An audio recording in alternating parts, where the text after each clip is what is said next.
সকাল সকাল দেখো ইন্ডাকশানে কেক বানাচ্ছি। তো হয়ে এসছে, 50 মিনিট জাস্ট লাগে। তো দেখো কেকটা এই যে এরকম তৈরি হচ্ছে। আর আজকে জানো তো এর মধ্যে আমি সুজিও অ্যাড করেছি। গুড মর্নিং, আজ হচ্ছে বৃহস্পতিবার আর আজকে কিন্তু একটা বিশেষ দিন। তো যাই হোক সকাল সকাল কেক বানিয়ে নিচ্ছি। আর তোমাদেরকে আগেই বলেছিলাম মার্চ মাসটা হচ্ছে আমার মাস। আর তো আজকে হচ্ছে সেই বিশেষ দিনটা, আজকে রামনবমীও কিন্তু পড়েছে। তো যাই হোক আগে কেকটা বানিয়ে নিই, তারপর একটু চা নিয়ে বসি, তারপর আজকে বিশেষ দিনটা কি তোমাদেরকে বলছি। তোমরা বুঝেও গেছো কি বিশেষ দিন হতে পারে মার্চ মাসে। তো যাই হোক চাটা আগে বানিয়ে নিই। লুচি আর চা। তো আজকে এটা হচ্ছে আমার একদম ফেভারিট ব্রেকফাস্ট, তো এর জন্য আমি লুচি আর চা করে নিয়ে এসেছি। এই চা ইয়েলো। কেকটা এখনো পুরোপুরি হয়নি, মানে নামিয়ে দিয়েছি, ওটা একটু স্ট্যান্ডিং টাইমে থাকবে এখন। আজকে দুপুরে কি রান্না বান্না করবো সেটাও জানি না। আমার জন্মদিন কিন্তু এরকমভাবেই কাটে প্রত্যেক বছরই। অয়ন ছুটি নিয়ে রাখে, আর আমরা কোথাও ঘুরতে টুরতে যাই না, এদিক ওদিক আশেপাশে কোথাও ঘুরতে যাই না, কারণ এই সময়টা মনে হয় নিজের নিজের একটু সময় কাটাই, গল্প করি। তো বাড়িতেই কাটে প্রত্যেক বছর, এমন না যে এবছর বা প্রত্যেক বছর। অয়ন বলে চলো ঘুরে আসি, এখানে ঘুরে আসি, একটা আউটিং করে আসি, 2-3 দিনের জন্য কোথাও যাই, ছুটি ছুটি নিয়ে নেবো। অয়নের তো ছুটি প্রচুর থাকে, কিন্তু আমার ভালো লাগে না, সত্যি বলছি। আমার না এরকমভাবেই খুব কাটাতে ভালো লাগে। মনে হয় আজকের দিনটা এই যে ঘরে বসে একটু আনন্দ করছি, গল্প করব, এইভাবেই কাটাবো। সবসময় তো গল্প করারও টাইম পাই না। ও ঘরেই কাজ করে, কিন্তু তারপরেও আমাদের মধ্যে গল্প করা বা বেশি করে আড্ডা মারার অত টাইম পাই না। আর আমাদের মধ্যে না যতই আড্ডা মারি ততই কম লাগে। তো যাই হোক, এখন অবধি দুপুরে কি রান্না করব কোনো ঠিকঠাক নেই। বিয়ের আগে, বিয়ের পরে মানে দুবার কেক কেটেছিলাম, তারপরে আর কোনোবার কেক কাটিনি। আমি অন করেছি একদম কেক আনবে না। পার্টিকুলার আজকের দিনেই আমার কেক পায়েস এগুলো খেতে ইচ্ছে করে না।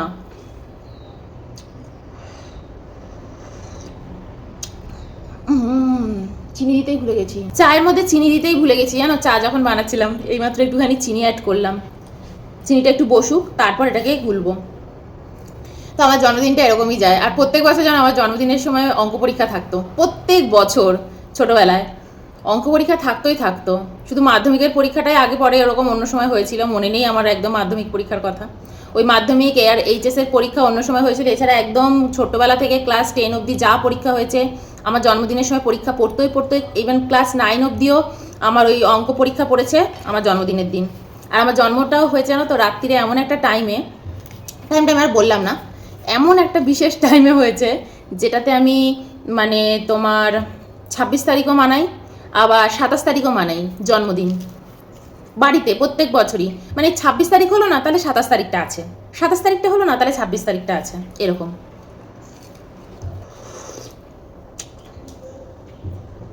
ইভেন অ্যাস্ট্রোলজি মতেও কিন্তু আমি দুদিনই মানাতে পারি। আমাকে যে ধরনের অ্যাস্ট্রোলজাররা যারা সবাই দেখেছেন আমার টাইমিংটা দেখে ওনারা বলেছেন আপনি দুদিনই মানাবেন, আপনি 27 তারিখও মানাবেন, 26 তারিখও মানাবেন। কিন্তু মেন হচ্ছে 26 তারিখ। 26 তারিখই হচ্ছে আমার বার্থডে, আর সেই অনুযায়ী পুষ্টি তৈরি হয় না, সেটাও তৈরি হয়েছে 26 তারিখ অনুযায়ী। ও সঠিক। আমাদের বাড়িতে আমাদের কুলপুরোহিত ছিলেন, আগেকার দিনে এরকম থাকতো, আমার বাবার বাড়িতে ছিলেন। তা ওনার নাম ছিল মাখন দাদু। তো ওনাকে আমি কোনোদিনই দেখিনি। আমার যখন 10 বছর বয়স তখন উনি আমার পুষ্টি করে দিয়ে গেছিলেন।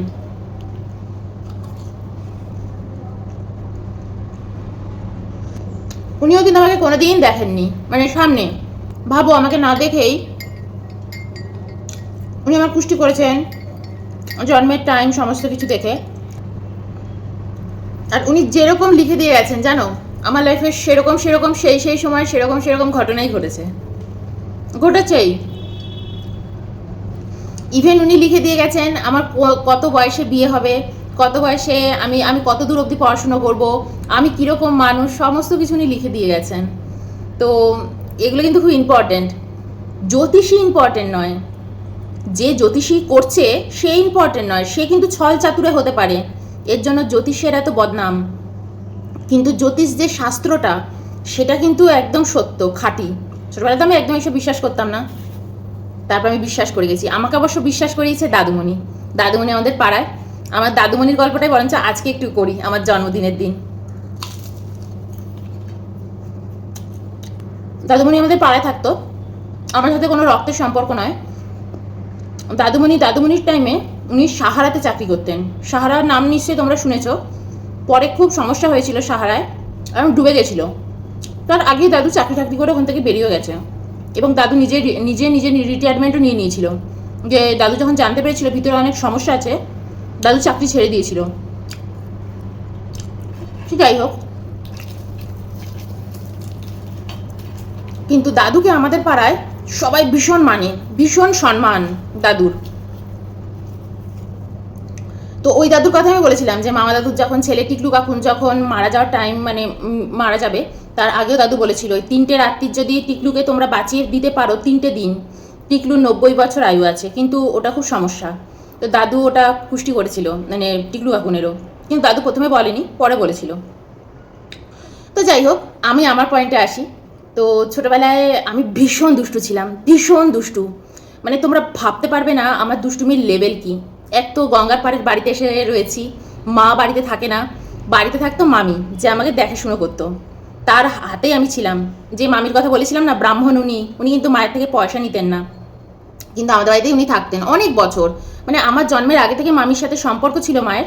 মামি প্রথমে নার্সের কাজ করেছে হসপিটালে, তারপর নার্সের কাজ যখন আর মানে চলে গেছে, বয়স হয়ে গেছে, মামির অনেক বয়স হয়ে গেছিলো, নার্সের কাজ ছেড়ে দিয়েছে। তারপর মামি, আর ঠিক সেই সময়তে আমার বাবা মারা গেছে। মামি কিন্তু অনেকটা বয়স হয়ে গেছিলো।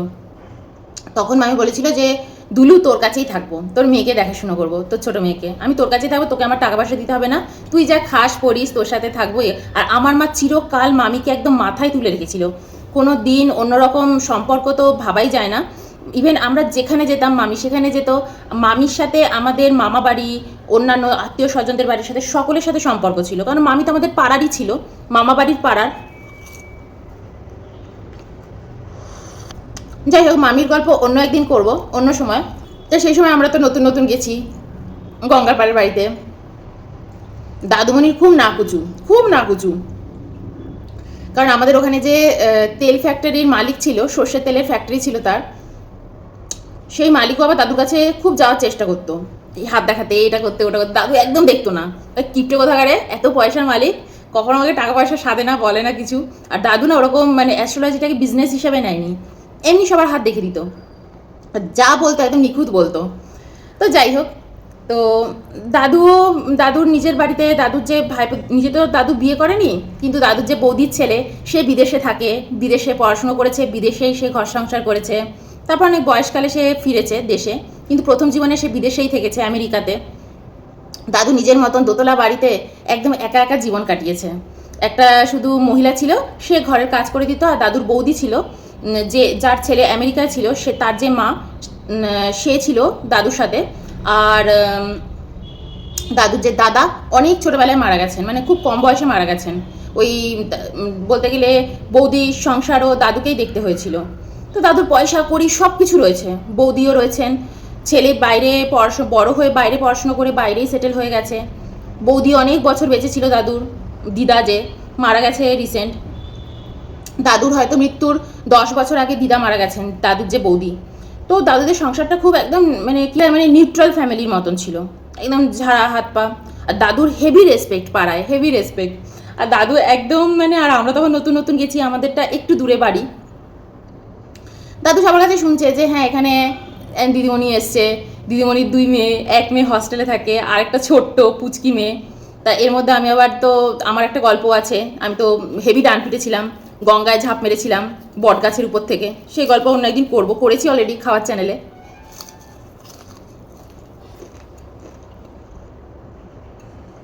তো দাদু আমার দিদিভাইকে খুব পছন্দ করতো, কারণ আমার দিদিভাই শান্ত শিষ্ট, সবসময় বই নিয়ে পড়ে থাকে।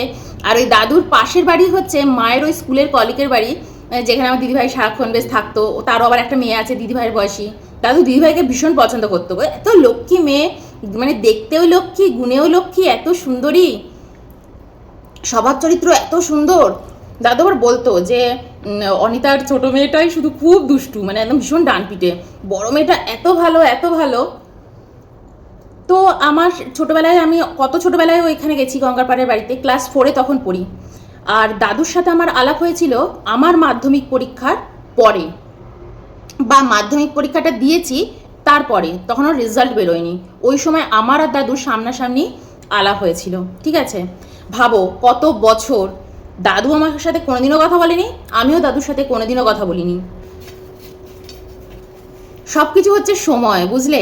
টাইম যখন তোমার আসবে তখনই তুমি সঠিক টাইমে সঠিক ব্যক্তির সাথে সামনে আসবে, বা সঠিক জীবনে তোমার সঠিক কিছু ঘটবে। টাইমের আগে পরে তোমার জীবনে না কিছু ঘটার আছে, না কিছু পাওয়ার আছে, আর না কিছু যাওয়ার আছে। এখন খুব আনন্দে থাকো, টাইম আসবে, সব চলা জায়গা, মজে মে রহো। আর যারা দুঃখে আছো, যত দুঃখ পাওয়ার কর্মে আছে তোমার ভাগ্যে, পেয়ে নাও। যখন আনন্দ আসবে দেখবে, তখন ভাববে এত আনন্দ কি করে এলো আমার জীবনে, কি করেছি আমি, তখন সেটা এরকম হুড়হুড় করে আসবে। তো দাদুর সাথে মাধ্যমিকের সময়, মানে ওই টাইমটাতে দিদা মারা যায়, মানে দাদুর যে বৌদি, উনি মারা যান ওই টাইমটাতে। তো আমি ওই সময় গিয়েছিলাম, মানে পরিবারের সাথে যে যায় শ্রাদ্ধ অনুষ্ঠানে গিয়েছিলাম, দেখা করেছিলাম, এইভাবে দেখা। তো আমার আবার ওই সময় থেকে খুব জানার ইচ্ছে হচ্ছে যে আমার মাধ্যমিকের রেজাল্ট কেমন হবে, বা এরপর কি হবে না হবে, আমি কি করব কি না করব, ওটা আমার জানার খুব ইচ্ছে করছে, যে উনি আবার বলতে টলতে পারবেন কিনা একবার দেখি। তো উনি তো আমাকে একদম পছন্দ করতেন না, জানো, দাদু আমাকে একদম, মানে খুব একটা পছন্দই করতো না। বলতো অনেকটা ছোটো মেয়েটা একদম কেমন যেন, ভীষণ অন্যরকম, চ্যাটাং চ্যাটাং কথা, মানে আমার কথা বলতো চ্যাটাং চ্যাটাং। আর উনি তো নিজে ঘটি বাড়ির, দাদু কিন্তু ঘটি, একদম খাস ঘটি, আর চাটুজ্জে। হ্যাঁ, দাদুকে আবার কিন্তু চ্যাটার্জি না, চাটুজ্জে বলতো সবাই। তো যাই হোক, দাদুর সাথে খুব অন্যরকম ইয়ে। তা দাদু বলছে যে ওকে আমার খুব একটা ভালো লাগে না, ছোটো মেয়েটাকে কেমন যেন। তো যাই হোক, তো একদিন ওই প্রথম আমি দাদুর কাছে, আমারও কথা বলতে ভয় করছে, কারণ দাদু খুব মানে একটু অহংকারী টাইপের, খ্যাটখ্যাট করে দেবে। তা আমি মনে হয় বলতে গিয়েছিলাম যে আমার একটু হাতটা দেখে দেবেন, আমার মানে মানে কেমন আমি একটু বলে দেবেন, এরকম একটা কিছু বলতে কিছু একটা গিয়েছিলাম। তো দাদু বলেছিল ঠিক আছে, দিয়ে যাবি তোর জন্ম টাইমগুলো একটু বলে দিয়ে যাবি, তোকে আমি বলে দেবো খন। ঠিক আছে। তা আমি আবার দাদুর বাড়ির সামনে দিয়ে বলতাম, আগেও আমি বলেছি গল্পটা, দাদুর বাড়ির সামনে দিয়ে ওই মায়ের ওই কালিকের বাড়িতে যেতাম, আসতাম, দিদি ভাইকে রাখতে যেতাম, বা এমনি যেতাম, মা কোনো খাবার দিচ্ছে দাদু সেই সময় শুধু দেখতো এরকম করে আট চোখে, কিন্তু বলতো একদম মানে ফালতু আমাকে বলতো, মানে একদম মানে দুষ্টুতি গ্রেট। তারপর দাদুকে আমি টাইমগুলো, বাদ টাইম, এগুলো সব দিয়ে এসেছি দাদুকে, আমি তো সব জানতাম, দিয়ে এসেছি, বলে দিয়ে এসেছি একেবারে। দাদু বানিয়েছে, বলছে ঠিক আছে পরে 2 দিন বাদে আসবি, এসে জেনে নিবি আমার বাড়ির থেকে। আমি ঠিক আছে, আমি 2 দিন বাদে আসবো খন, আমি পাস টাস করবো, তো একটু দেখে দেবেন, একটু বলে ঠলে দেবেন মাধ্যমিকের, এরকম বলেছি ঠিক আছে 2 দিন বাদে আসবি, আমি বলে ঠলে দেবো খন তোকে। বাড়ি চলে গেছি। উমা, পরের দিনই সকাল তখন 7টা বাজে, ঠিক আছে, দাদু আমাদের বাড়িতে এসছে। আমি তার আগের দিনই দিয়ে এসেছি, চাট ফাট এগুলো দিয়ে এসেছি, ঠিক আছে। দাদু তার পরের দিন সকাল 7টায় এসছে। দাদু কিন্তু সকালে উঠে পড়তো, অনেক সকালে, 5টার সময় উঠে পড়তো দাদু। সকালবেলা উঠে মর্নিং ওয়াক করা, একটু যোগা করা, এগুলো দাদুর অভ্যেস ছিল। 7টার সময় আমাদের বাড়িতে এসছে, আর মা তখন বাড়িতেই রয়েছে। মা স্কুলে যায়নি, কারণ সেদিনটা ছুটির দিন ছিল, শনিবার রোববার এরকম কিছু একটা পড়েছিল। মা স্কুলে যায়নি, মা স্কুলে যেত একটু বেলায়। মা বলছে আরে কাকামণি, আপনি তো সকাল সকাল চলে এসছেন।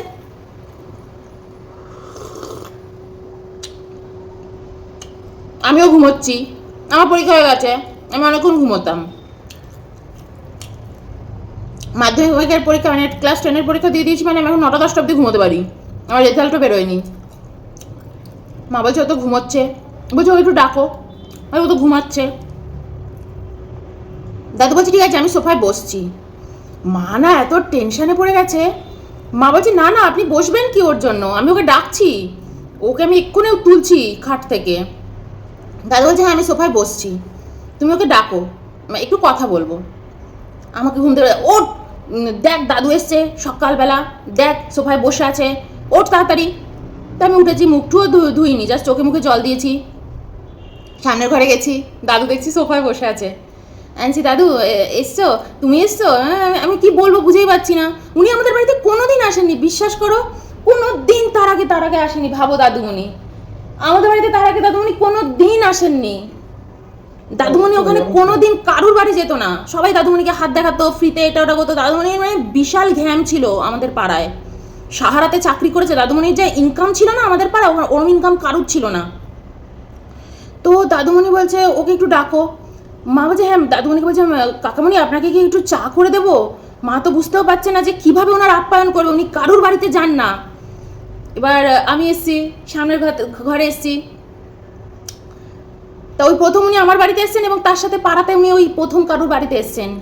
ভাবো অত বছর, ক্লাস 4 ক্লাস 10, অত বছর বাদে উনি আমার বাড়িতেই প্রথম এসছেন সকাল 7টার সময়। তারপর বলছে আমি তো সামনে গিয়ে বসছি। বলো দাদু। বলছে তোর কালকে এটা দেখলাম, তুই কালকে যে ছকটা দিয়ে এসেছিলিস সেটা দেখলাম, তো ভুলভাল কিছু দিসনি তো? আনছি না না, আমি তো ঠিকঠাকই দিয়েছি। তা আমি আবার কি করেছি, মাকে মায়ের থেকে আবার দাদু জিজ্ঞেস করে নিয়েছে। তা মা বলেছে হ্যাঁ ও ঠিকঠাকই দিয়েছে। মাখন দাদুর যে কুষ্টিটা, ওটা আমার কাছেই আমি রেখে দিতাম, কারোকে দিতাম না। ওটা আমার কাছে রেখে দিতাম, ভিতরে কিছু পড়তাম না, কিন্তু ওই টাইম বারটা ওটা আমি সব একদম মুখস্থ আমার সবসময় থাকতো। আমি বিয়ের পরে ওটা আমার কাছে নিয়েও এসেছি, আমার কাছে রয়েছে। মাখন দাদুর আমার যে কুষ্টি আমার কাছেই থাকবে, এটা আমার সবসময় মাকেও বলতাম। মা বলতো যত্ন করে রেখে দে, সারা জীবন রেখে দিবি, এগুলো আমি আর করে দিতে পারবো না। তো মাখন দাদুর ওই টাইমিংটাও দিলাম, দেখালাম দাদুকে। দাদু তখন বলছে যে, আমাকে তখন বলেছিল একটাই কথা, যে আমি এরকম একটা মানুষের, তোর মতন একটা মানুষের সাথে যে আমার দেখা হয়েছে, এটা আমার জন্য অনেক বড় পাওনা। এটা দাদু আমাকে ওই দিন ওই সময় বলেছিল। সেই সময় মা ভাবছে উনি কি অসুস্থ, ওনার কি শরীরটা ভালো নেই, উনি কি বলছেন, কি বলছেন উনি আমার মেয়েকে। আমাকে ওই সময় বলেছিল, বলছে তোর কুষ্টি আমি যা দেখেছি, তো আমি খুব খুশি যে আমি তোর দেখা পেয়েছি, মানে তোকে আমি পেয়েছি।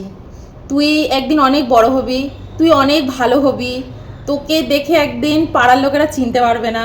আর সবচেয়ে বড় কথা, তুই নিজেও জানিস না তোর ভবিষ্যৎ তোকে কোথায় নিয়ে গিয়ে দাঁড় করাবে। কিন্তু আমি খুব লাকি যে আমি তোর সাথে দেখা কর, তোর সাথে আমার আলাপ হয়েছে।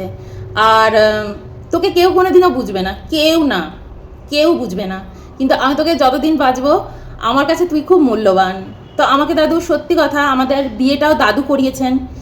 অয়নের কুষ্টি আমি ওর জন্য বলেছিলাম যে অয়নের কুষ্টি যদি আমার ইয়ের সাথে না মেলে, আমি তো তোমার বিয়ে তো করবো না। অয়নকে আমি বলে দিয়েছিলাম।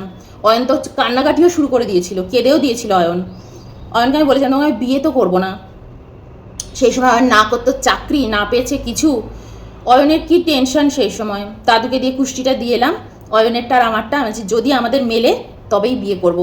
দাদু মেলালো এবং বললো তুই নিশ্চিন্তে থাক, ও 1 বছরের মধ্যে এমন চাকরি পাবে, আর তারপর ও জীবনে এমন দাঁড়াবে, তোদের লোকে মনে রাখবে, এই পানিহাটি তোদের মনে রাখবে, তোকে আর তোর বরকে। তো তুই নিশ্চিন্তে থাক। তো আমাদের বাড়ি থেকে তো আমাদের বিয়ে কিছুতেই মেনে নিচ্ছিল না, মানে কিছুতেই না। আমার মা তো চোখের জল ফেলতে শুরু করে দিয়েছে। মা বলছে আমার তখন অলরেডি বিদেশে একটা ছেলের সাথে বিয়ে ঠিক হয়ে গেছে, জানো। সে আবার মায়েরই স্কুলের কলিগ, তার ছেলে বিদেশে রয়েছে। তখন তো বলতো এনআরআই বলতো। তো বলছে ওই ছেলের সাথে আমার বিয়ে ঠিক হয়ে গেছে, মানে মা ঠিক করার চেষ্টা করছে। একদম বিয়ে করবো না, আমি অয়নকেই বিয়ে করব। দাদু বলে দিয়েছে মানে আমি অয়নকেই বিয়ে করব। মা দাদুর কাছে গেছে, গিয়ে বলেছে হ্যাঁ কাকামণি ও তো বিয়ে করতে চাইছে না, আমি ওর জন্য খুব ভালো ছেলে দেখেছি, ছেলে বিদেশে থাকে, এনআরআই আমেরিকায় থাকে।